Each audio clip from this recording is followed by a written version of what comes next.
Greetings everyone, I'm in course second, and welcome to a more advanced showcase of Snapshot Foray for more mobs. Now if you haven't seen the original showcase, you should watch it because otherwise you wouldn't understand what I'm talking about here. And we're gonna go in more or less the same order as the video so you're not confused. So let's start right at the beginning. We got certified, which means that we're using global tags and the pack is just more compatible with other data packs that are also certified. That also required us to change the custom model data for all of the items. And that basically means that all the old items don't have their proper textures now and they won't be used in crafting if they have a crafting recipe. So you need to convert them using the function, which is /function imm::panel /convert_ items, or just using the panel which no longer shows up. You need to /reload and then it's gonna give you an option to bring up the panel, and that's how you find that button. So you just throw the items on the ground and it'll convert them to new items.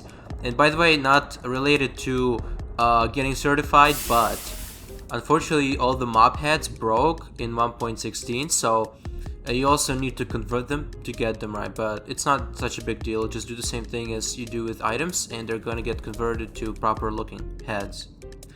Now we need to talk about the optimization. That required make it a lot of sub functions, which means that the new spawning system now works differently. So for dimensions, for the End and the Nether, it looks for the biomes in the dimensions, and for the overworld it looks for all the biomes that are not End or Nether biomes. And that's how it determines that it's in the overworld. Now, if you have a custom dimension, that it's probably going to trigger as overworld in more mobs. And if you want to avoid that, then you need to use the IMM_marked tag, both M's capitalized. And if you tag that to your mobs, they're not going to be targeted by the spawning system in more mobs at all. And another thing about subfunctions is that we have a subfunction for the underground, which now detects in the overworld underneath y=60 or in cave_air blocks. So that's how underground mobs spawn in more mobs now. And for the Nether and End, it's divided into separate biomes, but in the End it's divided into the outer islands and the main island. It also is a separate detection for the End cities. But in the Nether, each biome has its own function, and it has a main function that redistributes mobs into the different biomes for spawning. Now let's talk about fumes.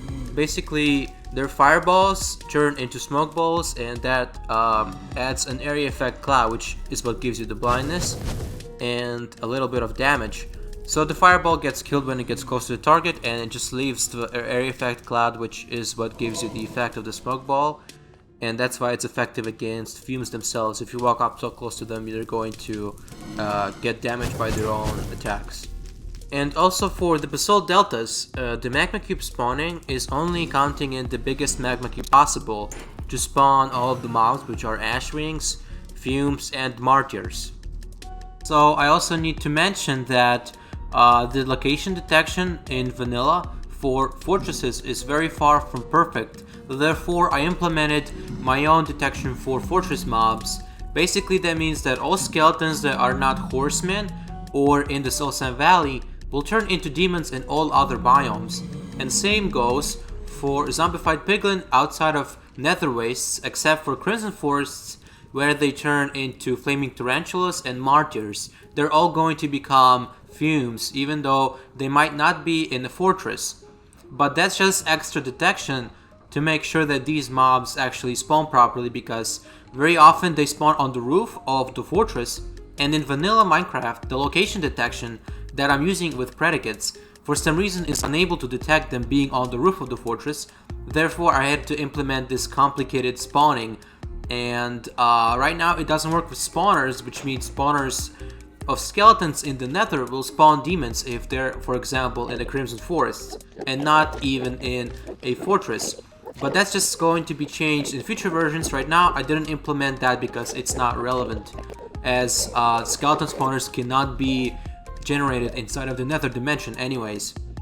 So take that as you will. They might be If you make a custom biome with Crimson Forests having skeleton spawners, then it might spawn demons, but for most players this is not going to change anything. But I just needed to clarify that those are the new spawning rules. And there are also new spawning rules for Martyrs. They no longer spawn from ghasts. They actually spawn from different mobs in different biomes. They spawn if zombified Piglin in the Nether Wastes failed to spawn Affrays, but not always. Only sometimes. Some percentage of unsuccessful Affray spawns will turn into Martyrs, and same for skeletons in the Soul Sand Valley. Some of the unsuccessful Affray spawns will become Martyrs, but Martyrs also spawn from magma cubes, the biggest size, in the Basalt Deltas, and from Enderman in the Warped Forest, as well as Hoglins in the Crimson Forest. But there's also one exception, that Martyrs spawn from chickens that failed to spawn Flaming Tarantulas always. So that's also true for Nether Wastes and Crimson Forest, because if zombified Piglins spawn in there, they're also going to spawn riding chickens, and that means they're going to have either a Martyr or a Flaming Tarantula spawn there. I also forgot to tell you that in most cases the spawning system only targets adults. For example, if you throw a bunch of eggs, you're not gonna get a Martyr spawn, and you're not gonna get baby Hoglins to spawn Martyrs either. Only adult Hoglins can spawn Martyrs. And another thing about Martyrs is they now avoid magma blocks, which is just basically the same as the avoiding lava or fire. They just jump up very high and they're going to glide away. Works the same way as the other stuff. So let's talk about Affrays now.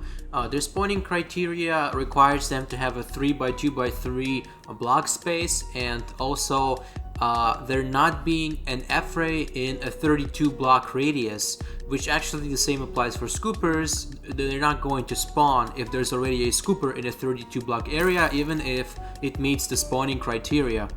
Another thing about them is that they will despawn in a shorter range than most other mobs. They're going to have a hard-coded despawning in a radius less than 128 blocks, which is for most other mobs, the area in which they despawn away from the player.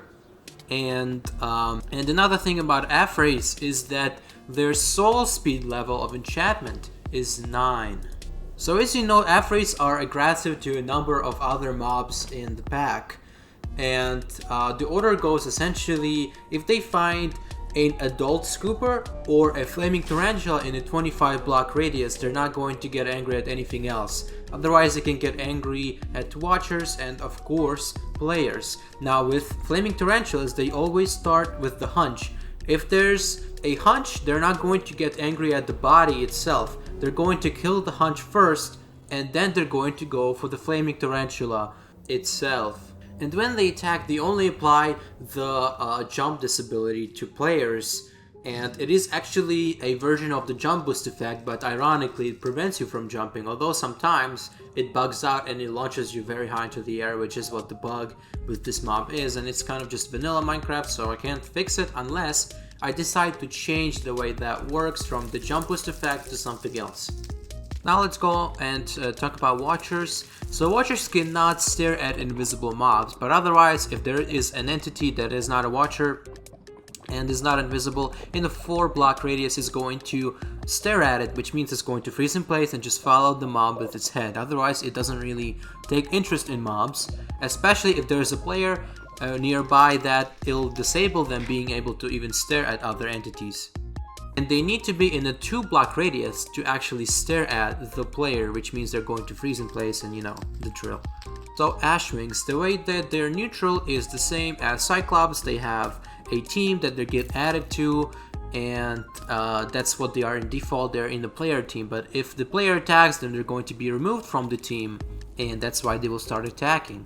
So in case you didn't know, the Ashwing AI is actually controlled by a Vex before it's angered, then it just is Phantom AI going after the player. And if the player has been gone from the radius of the Ashwing for long enough time, it's going to be neutral again, just like Cyclops. Now let's talk about the Hoggi. So it does require a 3x2x3 area to spawn, and if it failed to meet that criteria, it's going to spawn a magma cube instead. and what happens later is it decides if it's going to be a baby or an adult Hoggi, which baby Hoggi never grow up, and it's a small chance, pretty much the same chance as babies have in spawning for vanilla mobs like pigs. And I need to also mention that the Hoglin repellent block tag has been modified to add structure voids, which is what Hoggi plays and scare away Hoglins with. And even though the Piglin repellent block tag has not been modified, when I've been recording I noticed that they also run away from the Hoggis, even though that should be impossible, but I guess that's just a vanilla bug that happened to work with Hoglins. Should I say Hoggi? I'm sorry. And let's just go and talk about everything else later then.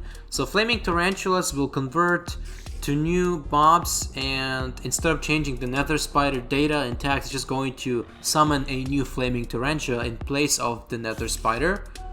And if the spawning criteria has not been met, same as with Hoggi, they're going to spawn a magma cube instead, and that magma cube is always size 2. But I might add different sizes in future versions, we'll see. So for scoopers, they're now also going to despawn, and the only way to keep them persistent is by tagging them or by breeding them, and their offspring will be actually persistent unlike their parents. Baby scoopers are now also leashable, and they don't have a weird hitbox anymore, but the adults still do because I had to use custom items to breed them. That's why they sometimes have a weird hitbox. You just have to kind of live with that for now at least. So as I already mentioned, they have a very similar spawning to Affrays, and they're also going to spawn from skeletons, but they're not going to spawn if there's already a scooper in a 32 block radius. And the skeleton horses now also only spawn in the Soul Sand Valley, but they spawn from Enderman, and they also require a 3x2x3 block area to actually spawn. If the spawn fails, it's just going to be an Enderman. And now, of course, all piglin mobs, if they get close to the skeleton horse, it's going to trigger the skeleton horse trap. And speaking of piglin brutes, they now have a different loot table, which is modified for vanilla data.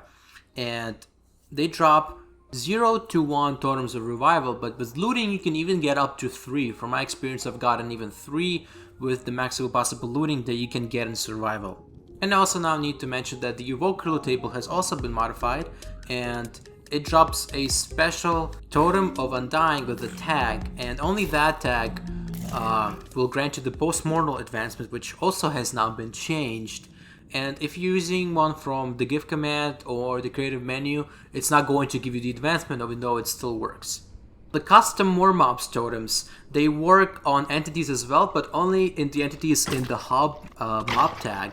Because for performance I decided just not to use every single entity possible, but only the ones that actually require to run more mobs stuff, which is plenty enough, and most entities are not even able to pick up the totems anyway, so I might change that in the future just to make the totems work on every possible entity, but for now, for performance sake, I decided that it was not necessary to add that ability. And if you're holding 2 totems of Avoidance or Revival, and your main hand and offhand is going to take the main hand one first.